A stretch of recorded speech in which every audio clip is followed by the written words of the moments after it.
बिस्मिल्लाहिर्रहमानिर्रहीम। अस्सलाम वालेकुम स्टूडेंट्स। आज हम पढ़ेंगे अल्फ़ा क्लीवेज। अल्फ़ा क्लीवेज क्या है? फ्रैगमेंटेशन पैटर्न हम पढ़ रहे हैं। डिफरेंट फ्रैगमेंटेशन पैटर्न है हमारे पास। अल्फ़ा क्लीवेज क्या है कि आपको पता है कि अगर हमारे पास कोई फंक्शनल ग्रुप अटैच हो, for example if we are having such type of ethers, तो इस ईथर में ये जो ऑक्सीजन है हेट्रो एटम, इसके साथ वाला जो कार्बन है उसको हम अल्फ़ा कार्बन कहेंगे।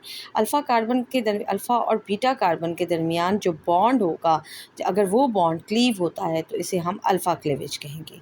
फॉर एग्जांपल यहाँ पे हमारे पास अल्काइल हैलाइड है, तो अल्काइल हैलाइड में ये जो हैलोजन एटम है इसके साथ वाली कार्बन अल्फ़ा कार्बन है। तो अल्फ़ा और बीटा के दरमियान जो बॉन्ड है, अगर ये बॉन्ड ब्रेक होता है तो इस किस्म के क्लीवेज को हम अल्फ़ा क्लीवेज कहेंगे। ठीक है। अब अल्फ़ा क्लीवेज जो है, इसमें जो हमारा रिएक्शन स्टार्ट होता है वो रेडिकल साइड पे होता है। पहला प्रोसीजर तो यही है कि मॉलिक्यूल है तो मॉलिक्यूल का पहले मॉलिक्यूलर कैटाइन बनाना पड़ेगा। बस जब मॉलिक्यूलर रेडिकल कैटाइन बन जाएगा तो फर्दर जो है ये फ्रेगमेंट होगा। एनर्जी इस प्रोसेस में कहाँ से आएगी? जो एनर्जी क्लीवेज में यूज़ होगी, यानी क्लीवेज में जो एनर्जी यूज़ होगी वो असल में जो नया बॉन्ड बनेगा between oxygen and the alpha carbon, उसमें जो एनर्जी रिलीज़ होगी वही एनर्जी बॉन्ड क्लीवेज के लिए इस्तेमाल की जाएगी। लेट्स सी, अल्फ़ा क्लीवेज जो है वो दो तरह से हो सकता है, यानी अल्फ़ा बीटा कार्बन के दरमियान होमोलिटिक क्लीवेज भी हो सकता है। अगर हमारे पास होमोलिटिक क्लीवेज बनेगा तो ये बात आपने जहन में रखनी है कि charge will appear on hetero atom fragment. जो फ्रैगमेंट बनेगी, ठीक है, उसमें से जो पॉजिटिव चार्ज होगा वो हेट्रो एटम पर जाएगा। For example let's see, this is an ether. इस ईथर में हमारे पास जब हम इसकी इलेक्ट्रॉनिक आयोनाइजेशन यानी इलेक्ट्रॉनिक आयोनाइजेशन करवाएंगे तो हमारे पास एक इलेक्ट्रॉन के लॉस से ये वाली जो इलेक्ट्रॉन पेयर है, यानी lone pair of electron, it will lose electron and we will get RCH2, ठीक है, ऑक्सीजन। एंड इस ऑक्सीजन पर हमारे पास क्या होगा? एक इलेक्ट्रॉन इसका निकल चुका है और ये हमारे पास एक फ्रैगमेंट बनेगी। ठीक है जी, मॉलिक्यूलर आयन बनेगा। अब ये जो मॉलिक्यूलर रेडिकल कैटाइन है, ठीक है, ये मॉलिक्यूलर रेडिकल कैटाइन, इसमें अब फर्दर क्लीवेज होगी, यानी ये फ्रैगमेंट होगा, टूटेगा अपने पार्ट्स में। और जब पार्ट्स में टूटेगा तो कैसे? कि इसमें ये जो अल्फ़ा बॉन्ड है between this carbon and beta carbon, ये ब्रेक होगा। किस तरह? होमोलिटिक। अगर ये होमोलिटिक क्लीवेज देता है तो फिर कैसा होगा? आपके पास जो मॉलिक्यूलर कैटाइन है, ठीक है, ये मॉलिक्यूलर कैटाइन था, ये मॉलिक्यूलर कैटाइन जो है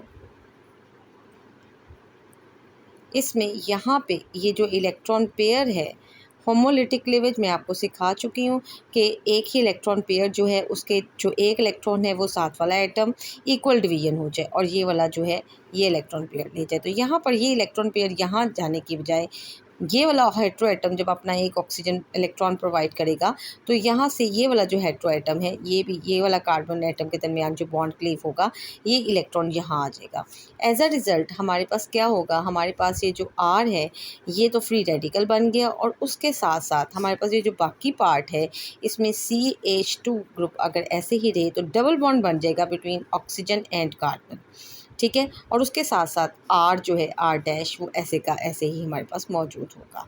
अब चूँकि ये इलेक्ट्रॉन यूज़ हो गया है तो आप ऑक्सीजन का पहले तो एक ये लोन पेयर शो करें। ठीक है, अब ऑक्सीजन के पास जो एक इलेक्ट्रॉन था वो यहाँ पे बॉन्ड बनाने में चला गया, लेकिन स्टिल आप देखें 1 2 3 4 5, ऑक्सीजन के पास 5 इलेक्ट्रॉन है। सो इसके पास अभी भी एक इलेक्ट्रॉन की कमी है। वी हैड सीन दैट यहाँ पे जो चार्ज है वो अपीयर हुआ है किसके ऊपर?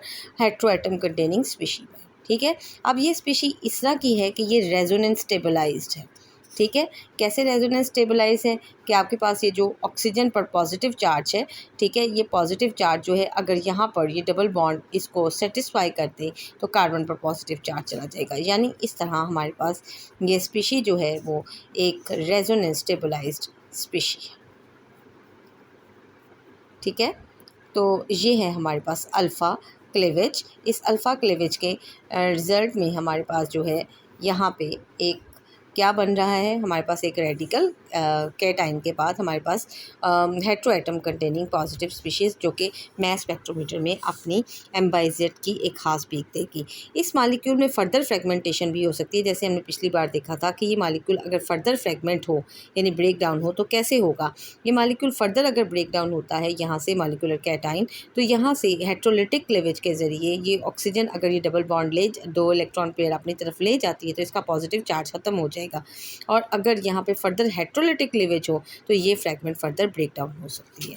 ठीक है, सिमिलरली अभी हम अल्फ़ा क्लीवेज देख रहे हैं तो हम सिर्फ अल्फ़ा क्लीवेज की ही बात करेंगे। Alkyl halide, let us suppose this is an alkyl halide, मैंने लंबाई अल्काइल हैलाइड बना दिया, दिस इज़ ब्यूटाइल क्लोराइड। ठीक है, अब इस ब्यूटाइल क्लोराइड में हमारे पास जो है ये अल्फ़ा और बीटा कार्बन के दरमियान क्या है, यहाँ पे ये सिंगल बॉन्ड है। ठीक है, अब क्लोरीन आपको पता है कि इसके पास 1 2 ठीक है और 3 इलेक्ट्रॉन पेयर होते हैं। अगर हम इसकी इलेक्ट्रॉनिक आयोनाइजेशन करवाएं, ठीक है ना, इलेक्ट्रॉनिक आयोनाइजेशन के रिजल्ट में हमारे पास एक इलेक्ट्रॉन रिमूव होगा और हेट्रो एटम पर क्या अपीयर हो जाएगा, हेट्रो एटम पर आपके पास एक पॉजिटिव चार्ज अपीयर हो जाएगा। ठीक है, अब ये पॉजिटिव चार्ज और एक इलेक्ट्रॉन, ठीक, अब ये पॉजिटिव चार्ज और एक इलेक्ट्रॉन के साथ ये आपके पास एक हेट्रो एटम बन गया। अब जो अल्फ़ा बीटा बॉन्ड है वो ये वाला है और इसमें अगर होमोलिटिक क्लीवेज होती है तो ये कार्बन एक इलेक्ट्रॉन ले जाएगा जिसकी वजह से ये पार्ट एक फ्री रेडिकल बन जाएगा, जबकि ये वाला कार्बन जो है, ये जो इलेक्ट्रॉन है ये यहाँ पे आ जाएगा in between carbon and chlorine, और ये क्लोरीन अपना एक फ्री रेडिकल यहाँ देकर यहाँ पर हमारे पास इस हिस्से से मॉलिक्यूल ब्रेक होगा। As a result we will get CH2 double bond Cl। ठीक है, अब ये देखें ये इलेक्ट्रॉन पेयर तो यहीं रहे, क्लोरीन के अगर आप इलेक्ट्रॉन काउंट करें तो 2 4 5 और 6, क्लोरीन के पास 7 होते हैं, उसका अपना भी एक नहीं है, तो यहाँ पर क्या आ जाएगा, पॉजिटिव चार्ज आ जाएगा। ठीक है, along with we will get a free radical CH3 CH2 and CH2। ठीक है, तो ये हमारे पास इसका होमोलिटिक क्लीवेज हो गया अल्काइल हैलाइड का। सिमिलरली अगर हमारे पास कीटोन्स हैं, कीटोन्स अब आपको पता है कि अगर हम इनकी आयोनाइजेशन करवाएं, ठीक है, तो एक इलेक्ट्रॉन लॉस होने पर ये वाली ऑक्सीजन जो है, चूँकि हेट्रो एटम है तो डबल बॉन्ड भी मौजूद है लेकिन हेट्रो एटम ज़्यादा प्रेफर किया जाएगा। ठीक है ना, क्योंकि जब डबल बॉन्ड भी है और आपके पास ऑक्सीजन भी है तो ऑक्सीजन का जो लॉन पेयर है वो ज़्यादा एक्सपोज होगा, यानी ईजिली आयोनाइज हो जाएगा। सो वी विल गेट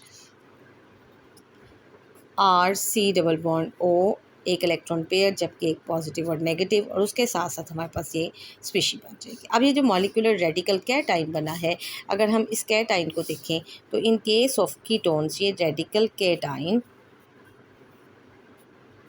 ठीक है, ये R डैश है। अब आप देखें कि अल्फ़ा कार्बन कौन सी है, ऑक्सीजन के बाद तो ये हेट्रो एटम होगा।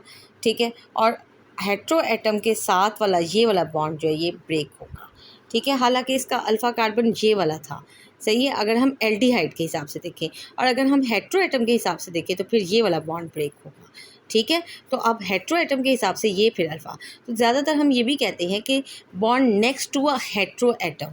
अगर आप देखें तो यहाँ हमने एग्जांपल में ये लिखा था, मतलब डेफिनेशन में, कि sigma bond next to a hetero atom. ठीक है, तो ये लाजमी नहीं है कि ये अल्फ़ा बॉन्ड, जैसे यहाँ पर तो ये अल्फ़ा और ये बीटा के दरमियान था। ठीक है, हेट्रो एटम से नेक्स्ट वाला, ओके, तो अब हमारे पास जो है ये हेट्रो एटम से नेक्स्ट वाला बॉन्ड ये वाला है, तो कीटोन्स की एग्जांपल भी इसीलिए दी गई है।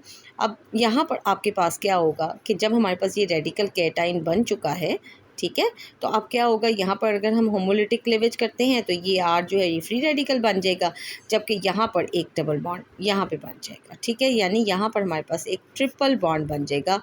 R तो बन गया फ्री रेडिकल और उसके साथ साथ हमारे पास C ट्रिपल बॉन्ड O, और O के ऊपर पॉजिटिव चार्ज होगा along with this lone pair, and इसके साथ ये R डैश मौजूद है। ठीक है, अब ये हमारे पास इस तरह की स्पीशी बनेगी जो कि आपके पास जो है एक क्या कहते हैं इसको, कि ये रेड मैस स्पेक्ट्रोमीटर में इसको हम स्टडी कर सकेंगे। ठीक है, अब ये जो स्पीशी तैयार हुई है, ये स्पीशी जो है ये रेजोनेंस स्टेबलाइज्ड है। कैसे रेजोनेंस स्टेबलाइज हो सकती है, कि अगर हम ये इलेक्ट्रॉन पेयर यहाँ ऑक्सीजन को दे दें तो ऑक्सीजन 2 4 और 6 के हिसाब से पूरा हो जाएगा, लेकिन ये पॉजिटिव चार्ज जो है इट विल शिफ्ट, क्योंकि कार्बन अपना इलेक्ट्रॉन दे रहा है, लिहाजा यहाँ पर हमारे पास रेजोनेंस होगी और ये स्ट्रक्चर हमारे पास आएगा।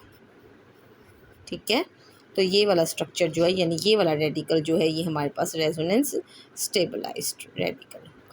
ठीक है, तो ये भी हमारे पास इसकी भी पीक मास स्पेक्ट्रोमीटर में आ जाएगी। नाउ अगर हमारे पास इसी तरह की हेट्रो एटम वाली एग्जांपल्स हो और उसमें हेट्रोलिटिक क्लीवेज हो तो उसमें हमारे पास क्या होगा। अगर सपोज कर ले यही मतलब एक कीटोनिक स्पीशी है जिसमें से एक इलेक्ट्रॉन रिमूव हुआ इलेक्ट्रॉनिक आयोनाइजेशन की वजह से and we will get a radical cation.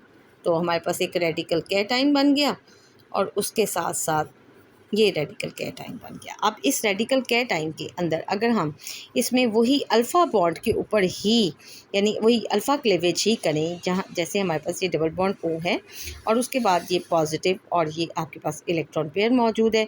Hair we are having R dash. Okay, now अब अगर ये दोनों ही इलेक्ट्रॉन, ठीक है, ये इलेक्ट्रॉन पेयर जो है ये कार्बन और ऑक्सीजन के दरमियान चला जाए, ठीक है, तो ये आर जो है ये आपके पास क्या बन जाएगा, एक फ्री रेडिकल नो सॉरी ये आर आपके पास रेडिकल कैटाइन बन जाएगा, अल्काइल रेडिकल बन जाएगा। उसके साथ साथ आपके पास क्या बनेगा, उसके साथ साथ हमारे पास सी ट्रिपल बॉन्ड ओ। ठीक है, अब ये जो आपका इलेक्ट्रॉन पेयर है वो इस वक्त कार्बन और ऑक्सीजन के दरमियान आ गया और आर डैश यहाँ पे है। अब यहाँ पे आप पहले चेक कर लें कि आपके पास इलेक्ट्रॉन कंप्लीट हैं ऑक्सीजन के, तो अगर हम देखें तो 2, ठीक है, और उसके अलावा यहाँ से हमारे पास जो है इस 2 3 4 5 हैं और एक जो है इसके ऊपर फ्री रेडिकल ऑलरेडी मौजूद था। ठीक है, तो ये रेडिकल स्पीशी बन गई, ठीक है, और ये एक फ्री रेडिकल बन गया और उसके साथ साथ हमारे पास एक रेडिकल कैटाइन बन गया। तो जब कभी हम हेट्रोलिटिक क्लीवेज लेंगे तो charge will appear on alkyl group, ठीक है, और अल्काइल ग्रुप जो है इसमें हमारे पास फिर वो मास स्पेक्ट्रोमीटर में डिटेक्ट होंगे। ठीक है, it is all about alpha cleavage.